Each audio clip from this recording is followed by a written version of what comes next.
Good morning everyone.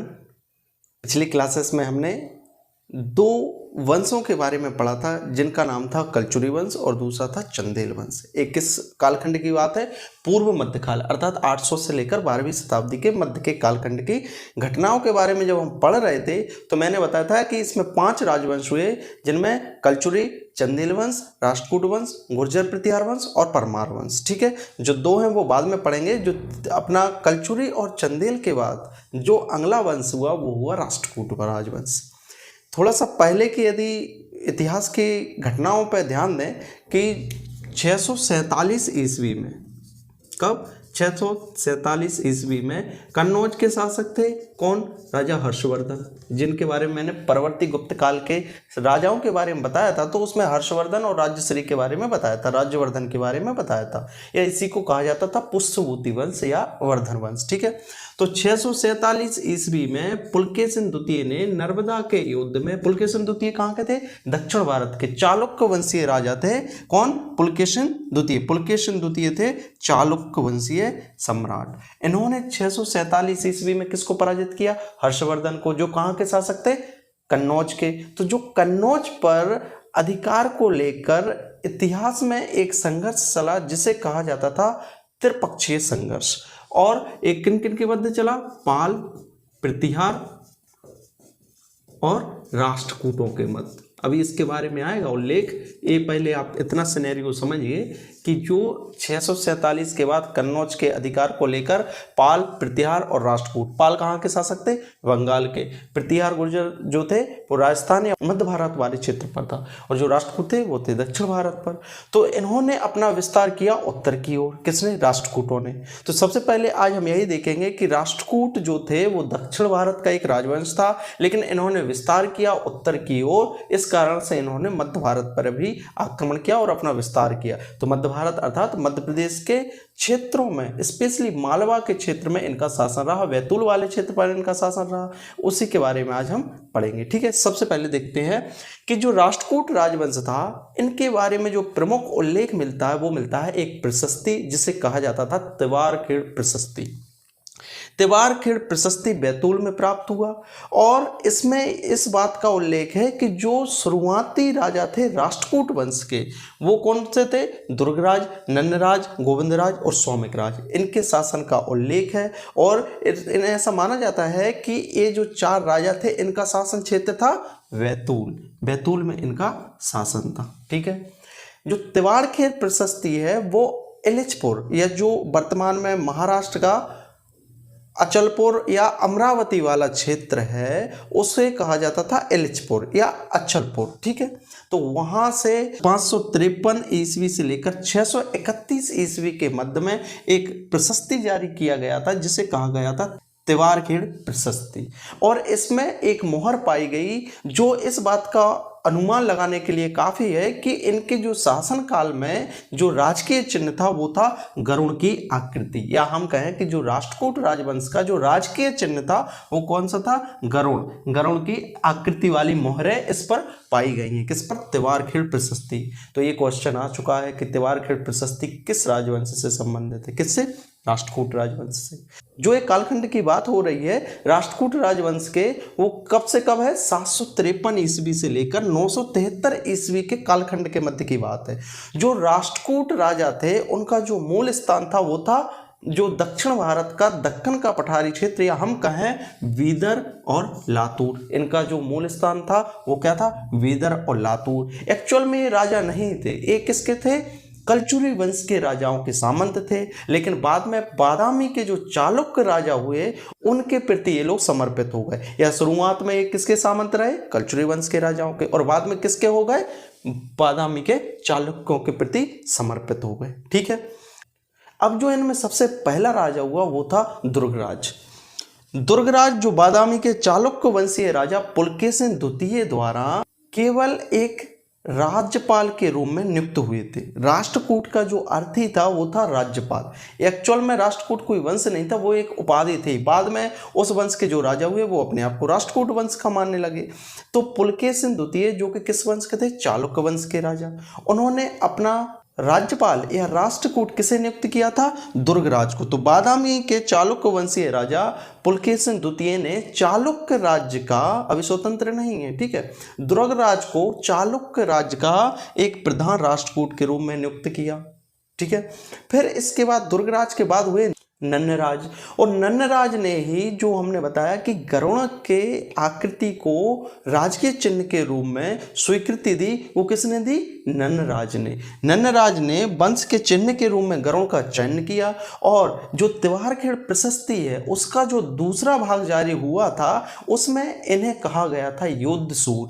योद्धसूर की उपाधि दी गई थी किन्हें? नन्नराज को। जो दुर्गराज, नन्नराज, गोविंदराज, सौमिकराज, ये 4 राष्ट्रकूट नरेश थे, लेकिन ये स्वतंत्र नहीं थे। एक कौन थे? एक प्रकार से प्रधान राष्ट्रकूट के रूप में इन्होंने शासन किया दक्षिण वाले क्षेत्र पर। किसके प्रधान राष्ट्रकूट?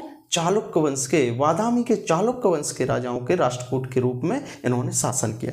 लेकिन आप देखेंगे कि जो सिनेरियो था हर जगह, उत्तर भारत या दक्षिण भारत या मध्य भारत, हर जगह छोटे छोटे राजाओं का उदय हो रहा था, या सामंत जो थे वो विद्रोह करने लगे थे, क्योंकि जो राजा थे वो इतने योग्य नहीं थे।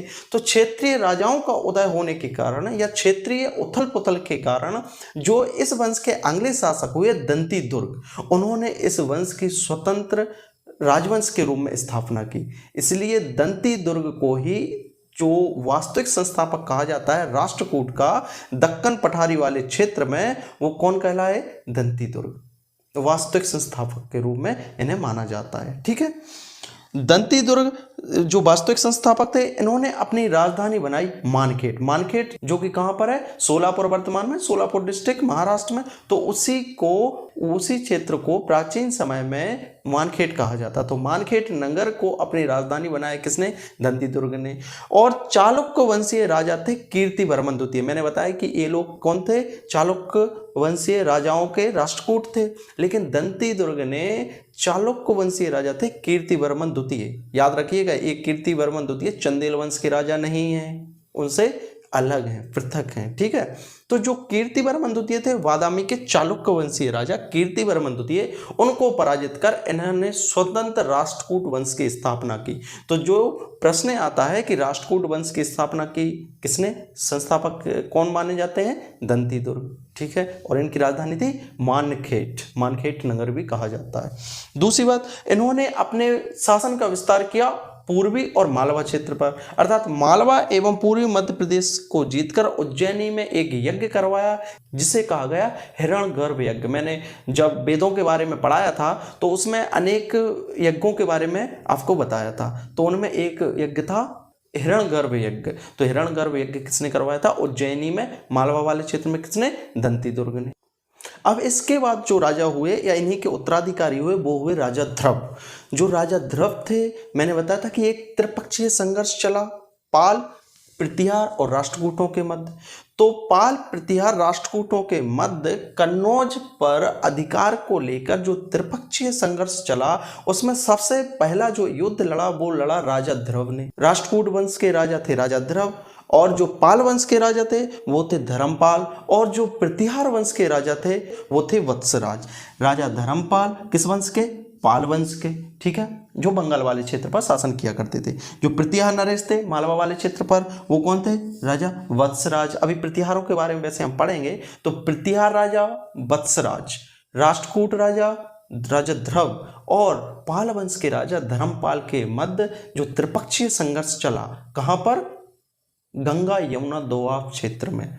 आप देखेंगे कि जो उत्तरी भारत का मैदानी क्षेत्र है वो इतिहास काल से ही काफी उपजाऊ रहा है, तो इस कारण से उस वाले क्षेत्र पर अधिकार करने के लिए हमेशा संघर्ष चलता रहा है। और वैसे भी हर्षवर्धन की मृत्यु के बाद कन्नौज का जो अधिकार था वो स्वतंत्र हो रहा था। जो कन्नौज वाला क्षेत्र था वो उस पर किसी का एकाधिकार नहीं था, तो इस कारण से इन तीनों के मध्य संघर्ष हुआ था। राजा धर्मपाल पाल वंशीय, प्रतिहार वंशीय राजा वत्सराज और राष्ट्रकूट वंशीय राजा ध्रुव। और इनके बाद इन्हें एक उपाधि दी गई थी धरावर्ष की उपाधि। राजा ध्रुव को दी गई थी धरावर्ष की उपाधि।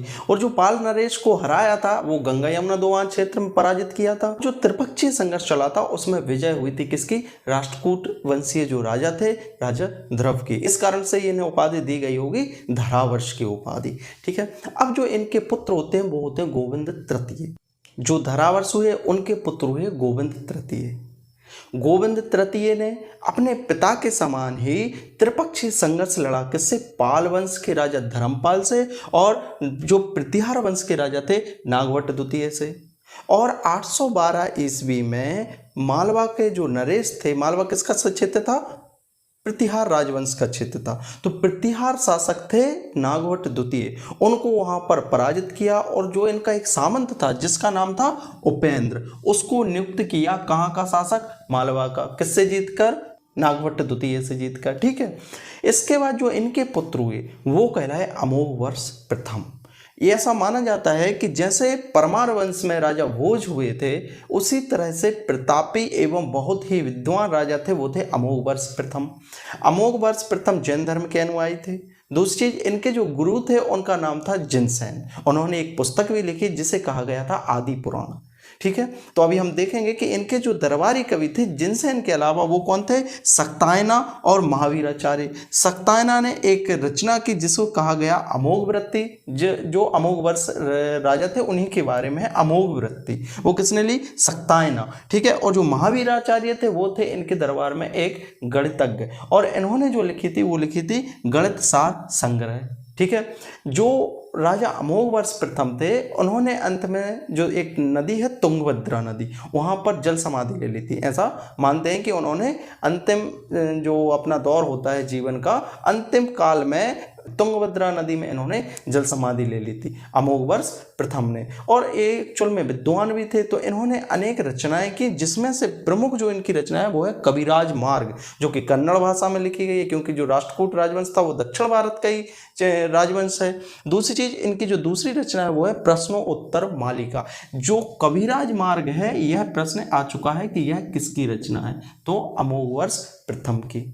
ठीक है। जो राजा अमोघवर्ष प्रथम थे उन्होंने चालुक्य नरेश विजयादित्य द्वितीय, मैंने बताया था कि ये तो इन्हीं के सामंत ही थे, लेकिन दंती दुर्ग ने स्वतंत्र राजवंश की स्थापना कर दी थी। तो जो चालुक्य वंशीय राजा थे विजयादित्य द्वितीय, इनको पराजित किया था किसने? अमोघवर्ष प्रथम ने।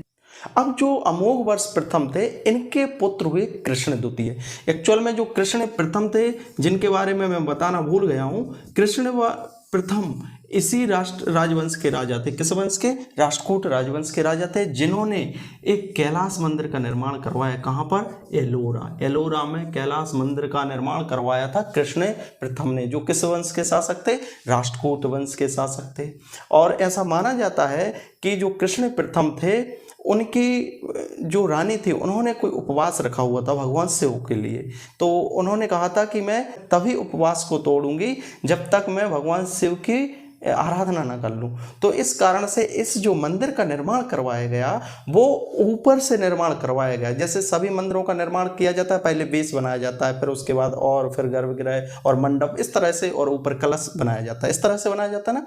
लेकिन इस मंदिर की एक खासियत है कि जो ये एक ही चट्टान से निर्मित और ऊपर से नीचे की ओर बनाया गया है। अर्थात जब ऊपर से नीचे की ओर बनाया जाएगा तो जो शिवलिंग है वो ऊपर ही दिखने लगेगा। तो इस कारण से जो रानी होंगी वो उपवास तोड़ लेगी, ऐसा लोक मान्यता है और ऐसा प्रूव्ड भी है, ऐसे साक्ष्य भी हैं। तो मैंने वैसे ही बताया था कि रानियों के लिए राजाओं ने वैसे ही बहुत अधिक काम किए हैं, जैसे हमने भी और नोहलेश्वर वगैरह के बारे में बताया था। तो जो राजा कृष्ण प्रथम थे उन्होंने कैलाश मंदिर, एलोरा में कैलाश मंदिर का निर्माण करवाया था। ठीक है। ये प्रश्न भी आ चुका है कि जो एलोरा के कैलाश मंदिर का निर्माण किसने करवाया था? कृष्ण प्रथम ने। वो किस वंश के थे? राष्ट्रकूट वंश के राजा थे। ठीक है। तो अब देखते हैं जो अमोघवर्ष प्रथम थे उनके पुत्र हुए कृष्ण द्वितीय। कृष्ण द्वितीय ने मेहरभोज, मैंने शुरू से ही बताया कि जो प्रतिहार नरेश थे उनसे इनके युद्ध चलते ही रहे, जो आगे रहेंगे वो भी चलते रहेंगे। वत्सराज, नागभट्ट द्वितीय, उसके बाद मेहरभोज। तो मेहरभोज के साथ इनका युद्ध हुआ, किसका? राजा कृष्ण द्वितीय का। दूसरी चीज, कलचुरी शासक थे कोक्कल देव प्रथम। कोक्कल प्रथम की पुत्री थी, उनसे इनका विवाह हुआ था। जब मैंने कलचुरी शासकों के बारे में पढ़ाया था तो मैंने ये बताया था कृष्ण द्वितीय का विवाह हुआ था। अब इसके बाद कृष्ण द्वितीय के बाद जो अगले शासक हुए, उत्तराधिकारी हुए, वो हुए इंद्र तृतीय। ठीक है। इंद्र तृतीय ने जैसे ही इन्होंने मेहरभोज के साथ युद्ध किया था तो प्रतिहार नरेश, जिनका नाम था महीपाल, उनसे युद्ध किया था। किसने? राजा इंद्र तृतीय ने। और राजा इंद्र तृतीय के दरबार में बगदाद, जो कि वर्तमान में इराक की राजधानी भी है, लेकिन अब तो इराक सीरिया बचे ही नहीं है, क्योंकि आपने सुना होगा ISIS जो कि एक आतंकवादी संगठन है, और किस तरह से पूरे देश को बर्बाद कर दिया। जो सीरिया और इराक वाला क्षेत्र है वो तो पूरी तरह से बर्बाद हो गया है, तबाह हो गया है। तो इराक जो था उसकी राजधानी है बगदाद। तो बगदाद के क्षेत्र से अर्थात अरबी यात्री अल मसूदी, जो कि बगदाद वाले क्षेत्र से आया था, किसके दरबार में आया था? इंद्र तृतीय के। ये प्रश्न भी आ चुका है कि जो अल मसूदी आया था वो किसके दरबार में आया था? तो इंद्र तृतीय, वो किस वंश के थे? राष्ट्रकूट वंश के। अब इसके बाद इंद्र तृतीय के बाद जो इनके उत्तराधिकारी हुए वो हुए अमोघवर्ष तृतीय। अमोघवर्ष तृतीय ने कलचुरी शासक युवराज देव की पुत्री थी कुंदका देवी। ये भी मैंने पहले बता दिया है, कुंदका देवी थी युवराज देव की पुत्री कुंदका देवी, जो कि कलचुरी वंश की रानी थी। उनके साथ विवाह हुआ था किसका? अमोघवर्ष तृतीय का। अब जो इसके बाद इनके पुत्र हुए, अमोघवर्ष तृतीय के जो पुत्र हुए या उत्तराधिकारी हुए कृष्ण तृतीय, उन्होंने आक्रमण किया डाबाल वाले क्षेत्र पर, अर्थात जबलपुर वाले क्षेत्र पर, या हम कहें त्रिपुरी वाले क्षेत्र पर। त्रिपुरी पर शासन किसका था? कलचुरी राजाओं का। तो कलचुरी नरेश लक्ष्मण तृतीय को पराजित किया किसने?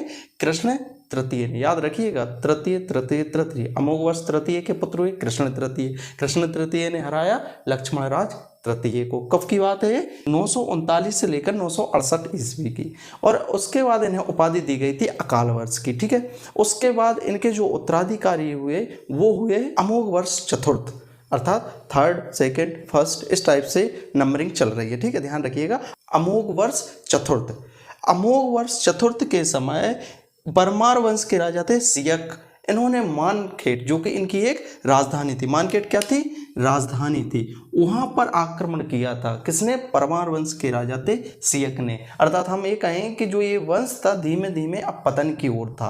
अर्थात जो दक्षिण भारत के राष्ट्रकूट वंशीय राजा उत्तर की ओर विस्तार करने का विचार कर रहे थे, तो उनके जो अक्सर लड़ाइयाँ हुई, युद्ध हुए, वो किससे हुए?